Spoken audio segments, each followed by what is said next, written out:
I drove 7 hours. I'll talk as long as I want. Let's take this up the big boy height. All right. Thank you to the committee for selecting both boys and girls teams, especially my dad. He's part of the committee, and he's also a member of the Hall of Fame. I thought we were the first parent-offspring combo to make it, but on further review, this is Clear Fork, so there's 3 dozen families that are probably doing that too. So, congrats to Jack Bennett, Taylor Thomas, as well as the 1989 football team. I'll never forget watching you from the front row of Arlen Field for that 43-7 game. My 6th grade class had just held a skating party, and after an afternoon of falling on my ass, it was great to see you guys kick some. Coach Dan Sparks as well, congratulations, and thank you for being one of my track coaches. In the history of Clear Fork High School, I don't think there's ever been a program that was so co-ed as our cross-country teams. And for Thog and Coach Gallagher to be able to handle coaching basically a low-budget teen movie, it could not have been easy. We weren't exactly the most mature group. So thank you for tolerating the extra tension that came along with coaching the 2 teams, although a marriage did spawn from it for Indiana. So, I currently coach boys JV golf, and if my boys so much as see a skirt during practice, the whole day is a wash. So I don't know how you guys pulled that off. When you run cross country in high school, you get the same question over and over. Why?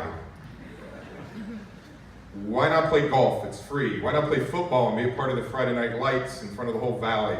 Why would anyone choose to run 3.1 miles in weather that ranged from 90-degree heat to snow? Why would you choose to do that? Are you crazy? No, but we were too skinny to play football. So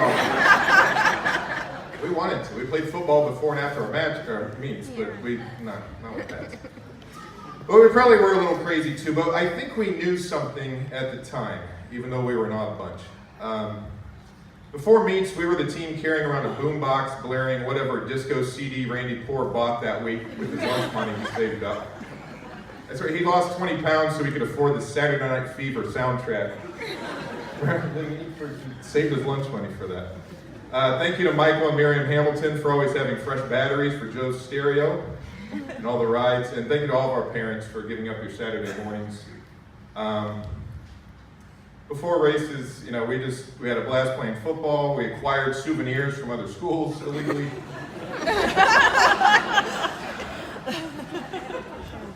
We saw a lot of stuff. And then we blasted the village people. 89 football team. We weren't gay, not that there's anything wrong with that. We like disco. Thank God there was no social media back then. Ourselves into thinking, this sport is fun. Because once the starter gun went off, it was the most painful experience of any sport I've ever played. We were young and dumb, but I think deep down we knew something. And as painful as races were, practices could be even worse. The worst was speed work. We would run 400-meter repeats. And every time someone would ask Thog, how many more do we have to do? He would add 1 more to the total. But we did it. And I'll say it again, I think deep down we knew something. Somewhere in that ignorance of our salad days, we somehow knew that it was for a purpose. What cross country gave us was a preview to life and the pains that would come with it. On a random afternoon in the fall of 1990-something, this sport engraved in our brains and our bodies a message about finishing something even when you don't want to. We learned to ignore that voice that says, stop or slow down a little bit, it's okay, no one will ever know if you're not trying your best. Instead, we learned to listen to the other voice that says, keep going because you know this won't last forever. So push through it, it's worth it.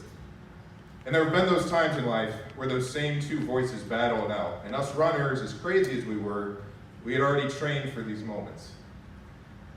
And I think looking at all what have become, we continue to listen to that positive voice. To go the extra mile during our job or for that person we care about. It's even when it's easier not to. We learned this lesson very early. So, which might answer the question I had for Coach Thog and Coach Gallagher, why? Why coach cross country? I know you enjoyed putting us through excruciating pain. You were very good at that. I hope we made it worth it for you as much as you made it worth it for us. And as all of us kids ran those miles and miles, sometimes puking or collapsing, I can guarantee none of us caught our breath long enough to mutter enough appreciation. See, yes, while it was really great to be honored at the football game last night, get our picture on the Hall of Fame forever, and to see our old teammates, I don't think I'm alone in saying the main reason we're here tonight is to finally give you the proper thank you.